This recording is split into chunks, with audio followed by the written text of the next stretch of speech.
Good morning, students. Today we will derive an expression for electric field intensity at any point on the axis of a uniformly charged ring. इसके लिए हमने एक ring ली और ये uniformly charged है, means इसके ऊपर हमने पॉजिटिवली चार्ज पार्टिकल्स को यूनिफॉर्मली डिस्ट्रीब्यूट किया हुआ है और हमें इसकी एक्सिस से किसी भी एक पॉइंट पी पर क्या फाइंड आउट करना है, इलेक्ट्रिक फील्ड। तो इसके लिए हमें कुछ असम्पशंस करनी है और कुछ कंसेप्ट्स को रिवाइज करना है, तो ध्यान से एक एक स्टेप आपको समझते जाना है।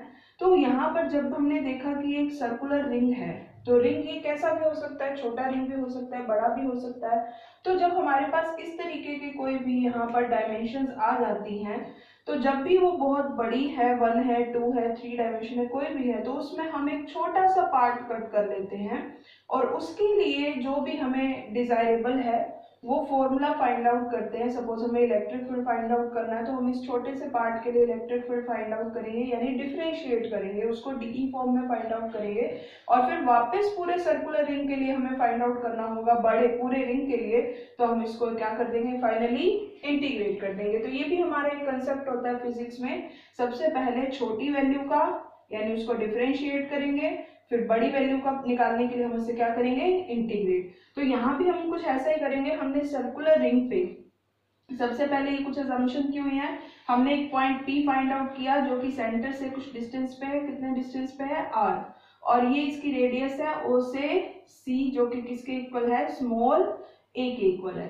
तो यहाँ हमने इसके रेडियस, जहाँ ये पॉइंट सी लिया हुआ है, इसके आसपास हमने एक छोटा सा एलिमेंट कट कर लिया जिसे हम बोल रहे हैं ए बी, और इस ए बी की जो लेंथ है वो कितनी है, डी एल, और इस पर जो चार्ज है वो कितना है, डी क्यू। अब हम इस स्मॉल एलिमेंट के लिए इलेक्ट्रिक फील्ड फाइंड आउट करते हैं, और क्यों, क्योंकि हम इसको सर्कुलर रिंग को अज्यूम कर रहे हैं कि बहुत ही इनफाइनाइट सिमली स्मॉल एलिमेंट से मिलकर बना हुआ है, बहुत ही छोटे छोटे एलिमेंट से मिलकर बना हुआ है। तो अगर हम एक एलिमेंट के लिए भी इलेक्ट्रिक फील्ड फाइंड आउट कर लेते हैं, तो उसको इंटीग्रेट करके हम पूरे सर्कुलर रिंग के लिए फाइंड आउट कर पाएंगे। तो इस स्मॉल एलिमेंट के लिए इलेक्ट्रिक फील्ड फाइंड आउट करने के लिए हमें इसके बीच का क्या चाहिए होगा, डिस्टेंस। अब ये एक एंगल पर है, तो ये डिस्टेंस हमारे पास क्या हो जाएगा, root R square plus A square, because this is 90 degree angle, ये राइट एंगल ट्रायंगल है, तो ये हमारे पास डिस्टेंस क्या हो जाएगा, root R square plus A square. अब आपको पता है इलेक्ट्रिक फील्ड की डायरेक्शन, हम 3 डेरिवेशन ऑलरेडी कर चुके हैं, एक्सियल, इक्वेटोरियल और एनी पॉइंट के लिए। तो ये पॉजिटिव चार्ज है, तो इलेक्ट्रिक फील्ड की डायरेक्शन आउटवर्ड होगी, और ये तो वैसे भी टेस्ट चार्ज कहीं मूव नहीं करने वाला, तो इसके ऊपर जो इलेक्ट्रिक फील्ड की डायरेक्शन होगी बिल्कुल स्ट्रेट ऐसे लगेगी। अब जो इलेक्ट्रिक फील्ड की डायरेक्शन लगी है वो एक एंगल पर है और एक वेक्टर क्वांटिटी है इलेक्ट्रिक फील्ड, तो ऑब्वियसली ये दो वेक्टर कंपोनेंट्स में क्या हो जाएगा, डिसॉल्व। जिस पर एंगल बना हुआ वो हो जाएगा डीई कोस थीटा, और जिस पर नहीं बना हुआ वो कंपोनेंट कौन सा हो जाएगा, डीई साइन थीटा। देखो बच्चों, अभी तक हमने सिर्फ एक एलिमेंट की बात की, अगर हम ऐसे ही बहुत सारे नंबर ऑफ एलिमेंट्स ले, तो अभी जैसे हमने ये लिया था, हम इसके इक्वल एंड अपोजिट यहाँ पर एक और एलिमेंट कंसीडर कर लेते हैं, डीई, जिसकी सेम लेंथ डीएल है और इस पे सेम चार्ज डीक्यू है। तो इस पॉइंट से इस पॉइंट पर जब इलेक्ट्रिक फील्ड फाइंड आउट करेंगे तो हमें ये डिस्टेंस फाइंड आउट करना होगा, सेम ये डिस्टेंस भी कितना होगा, root R square plus A square, और इसकी इलेक्ट्रिक फील्ड की डायरेक्शन भी बिल्कुल सेम यही होगी, डीई। अब इलेक्ट्रिक फील्ड हर केस में सेम होगा, क्योंकि हर केस में डिस्टेंस इसका पॉइंट पी से क्या होने वाला है, सेम। चार्ज तो पहले ही सेम है, डिस्टेंस भी सेम होगा, तो आपको पता है electric field for first small element, electric field for second small element, और आप जितने भी इनफाइनाइट नंबर, जितने भी आप स्मॉल एलिमेंट लोगे, सबका इलेक्ट्रिक फील्ड की वैल्यू क्या आने वाली है, सेम आने वाली है। तो यहां से जब हमने देखा कि एक और डीई हमें मिला जो कि एक एंगल पर है, और ये डीई भी दो कंपोनेंट में रिजॉल्व होगा, तो जिस पर एंगल बना हुआ है वो कंपोनेंट डीई कोस थीटा, और जिस पर नहीं बना हुआ वो डीई साइन थीटा। ये मैं इसीलिए छोटा छोटा राइट कर रही हूँ, लाइट राइट कर रही हूँ, ताकि हम इसे बाद में आराम से इरेज कर सके। अब इरेज क्यों कर रहे हैं, क्योंकि हमें सिर्फ इतना ही बनाना था जो हमने पहले बनाया हुआ है। ये जो मैंने दोबारा बनाया था, इससे बस आपको इतना ही समझना है कि ये जो डीई साइन थीटा है, इसके इक्वल एंड अपोजिट एक और डीई साइन थीटा आया था, और डीई कोस थीटा की लाइन में ही एक और डीई कोस थीटा आया था। और आप इक्वेटोरियल लाइन में समझ चुके हो कि equal and opposite, D E sine theta एक नीचे आएगा, एक डीई साइन थीटा ऊपर, तो ये दोनों एक दूसरे को क्या कर देंगे, कैंसिल आउट कर देंगे। तो जो रिजल्टेंट इलेक्ट्रिक फील्ड में बचेगा वो सिर्फ क्या होगा, डीई कोस थीटा। लेकिन ये तो सिर्फ इक्वल एंड अपोजिट इन दोनों के लिए आया।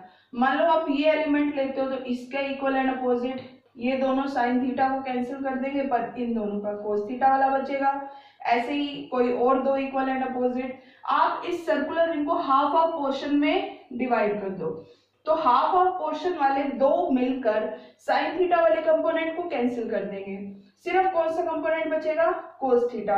लेकिन हमें नहीं पता 1 बचेगा, 10 बचेंगे, 15 बचेंगे, कि हम कितनी बार उसे ऐड करें। तो इसीलिए हम फाइनली उसे क्या कर देंगे, इंटीग्रेट। तो देखिए आपको डायग्राम से ही फाइनल इलेक्ट्रिक फील्ड का फॉर्मूला समझ में आ गया कि ई वेक्टर किसके इक्वल होने वाला है, इंटीग्रेशन डीई कोस थीटा। ये एक एलिमेंट के लिए इलेक्ट्रिक फील्ड आया डीई कोस थीटा, आप उसको इंटीग्रेट कर दोगे तो वो किसके लिए आ जाएगा, पूरे इस रिंग के लिए। इसमें एक कंसेप्ट और आएगा, हम रीड करना स्टार्ट करते हैं, फिर बाद में उस कंसेप्ट को भी समझेंगे। Let us consider a circular loop of radius A with centre O। हमने एक सर्कुलर लूप कंसीडर किया जिसका सेंटर O है और रेडियस A है। Late plus Q charge is distributed uniformly over it's circumference. हमने अज्यूम कर लिया, हमने इसकी सर्कमफ्रेंस पे पॉजिटिव चार्ज डिस्ट्रीब्यूट कर दिया है। We have to determine electric field intensity at any point P on the axis of the loop. हमें इस चार्ज लूप के एक्सिस के किसी भी पॉइंट P पर क्या फाइंड आउट करनी है, electric field intensity. Charge on element AB is dq is equal to q upon 2 pi into dl। ये वो कंसेप्ट है, ये भी आप पहले पढ़ चुके हो, बट एक बार फिर देखो। आपने समझा था डेंसिटी की टर्म में, यहाँ पर हम रिंग ले रहे हैं, रिंग पे बहुत सारा चार्ज है, और जब हमने उसमें छोटा सा एलिमेंट कट कर दिया तो उस पे एक अलग चार्ज है। देखो चार्ज की रेशो डिफरेंट हो सकती है, बट आपने समझा था कि चार्ज डेंसिटी जो होती है वो एक मटेरियल के लिए, एक कंडक्टिंग मटेरियल के लिए क्या रहने वाली है, कांस्टेंट। और यहाँ हम रिंग की बात कर रहे हैं, जैसे आप रिंग फिंगर में पहनते हो तो उसमें सिर्फ 2 डायमेंशन होती है, लेंथ आप कंसीडर कर सकते हो उसमें। तो यहाँ पर हम कौन सी डेंसिटी की बात करेंगे, लीनियर चार्ज डेंसिटी। और लीनियर चार्ज डेंसिटी क्या होती है, लैम्डा, जो कि किसके इक्वल हो जाएगी, चार्ज पर यूनिट लेंथ। तो ये हमने कंसीडर की पूरे रिंग के लिए, कितनी होने वाली है linear charge density, lambda is equal to Q upon L. लेकिन हम इस छोटे से एलिमेंट के लिए अगर linear charge density find out करें तो वो किसके इक्वल हो जाएगी, D Q upon D L. But दोनों केसेस में डेंसिटी क्या रहेगी, सेम रहेगी। ये बेसिक कंसेप्ट है, वही जो हमने एग्जाम्पल से समझा था कि आपके स्कूल में सपोज 1200 स्टूडेंट्स है और 40 क्लासरूम्स है, मीन्स हर क्लासरूम में, सभी क्लासरूम्स में कितने स्टूडेंट्स आ सकते हैं, इन ईच क्लासरूम 30 स्टूडेंट्स। और आप बोलो कि हमारे स्कूल में 1200 स्टूडेंट्स हैं और रूम्स 30 हैं, तो 30 स्टूडेंट्स हर रूम में आ सकते हैं, तो टोटल मल्टीप्लाई करके आएगा आपके पास आंसर 900। तो ये कभी भी 1200 के इक्वल नहीं आएगा। अगर आपके टोटल नंबर ऑफ जो क्लासरूम्स है वो 30 है और उसमें जो कैपेसिटी है स्टूडेंट्स की वो कितनी हो सकती है, मैक्सिमम 30, तो आपकी ये रेशो कभी भी नहीं आ सकती। तो जो पूरे स्कूल की डेंसिटी है उसमें से ही आपने रूम्स अलग अलग डिवाइड किया, वही एक छोटे से रूम की क्या होगी, डेंसिटी। वही बात यहाँ है, जो पूरे रिंग की डेंसिटी है वही उस छोटे से पोर्शन जो आपने उसमें से ही कट किया उसकी डेंसिटी होगी। दोनों की डेंसिटी एक दूसरे के क्या होगी, इक्वल होगी। तो यहाँ से हमारे पास दोनों ही लैम्डा के इक्वल आ गए, तो क्या होगा, Q upon L is equal to D Q upon D L. Next step में अब हमें तो डी क्यू फाइंड आउट करना है, तो डी क्यू किसके इक्वल होगा, Q by L into D L. और लेंथ किसकी, लेंथ सर्कल की, यानी सर्कमफ्रेंस। तो डी क्यू किसके इक्वल हो गया, Q upon 2 pi into dl। तो यहाँ हम dq को डायरेक्ट इंटीग्रेट नहीं करेंगे, हम पहले dq की ये वाली वैल्यू पुट करेंगे और ये यहाँ से आई, आपको ध्यान रखना है।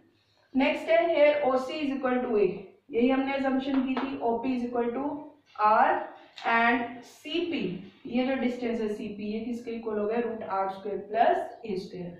So the electric field intensity eight point P, इस पॉइंट P पर इस स्मॉल एलिमेंट की वजह से क्या हो जाएगी, 1/4πε0 dq अपॉन ये डिस्टेंस का स्क्वायर। आपको पता है जिस पॉइंट से जिस पॉइंट के बीच में इलेक्ट्रिक फील्ड फाइंड आउट करना है हमें वो डिस्टेंस लेना है। तो सीपी का स्क्वायर करेंगे और सीपी का क्या है, रूट का स्क्वायर करोगे तो स्क्वायर से रूट कैंसिल, क्या रहेगा only R square plus A square. Here D vector can be resolved into two rectangular components, de cos theta along px and d sin theta along py। ये हम पहले ही समझ चुके हैं कि d वेक्टर दो कंपोनेंट में क्या हो जाएगा, resolve d cos theta x axis के अलोंग और d sin theta y axis के along. For infinitesimally small elements d sin theta will be cancelled out। आपने पहले ही समझ लिया, इसमें हमने बहुत सारे पार्ट्स कंसीडर किया है और हाफ इस साइड के, हाफ इस साइड के, या हाफ ऊपर वाले के या हाफ नीचे वाले के, ये सब एक दूसरे को क्या कर देंगे, डी साइन थीटा वाले कंपोनेंट एक दूसरे को कैंसिल आउट कर देंगे। So the resultant electric field intensity E vector at point P is equal to E vector integration D E cos theta. अब इसका कैलकुलेटिव पार्ट हम नेक्स्ट वीडियो में करेंगे, तब तक आप इसे ध्यान से देख लेंगे।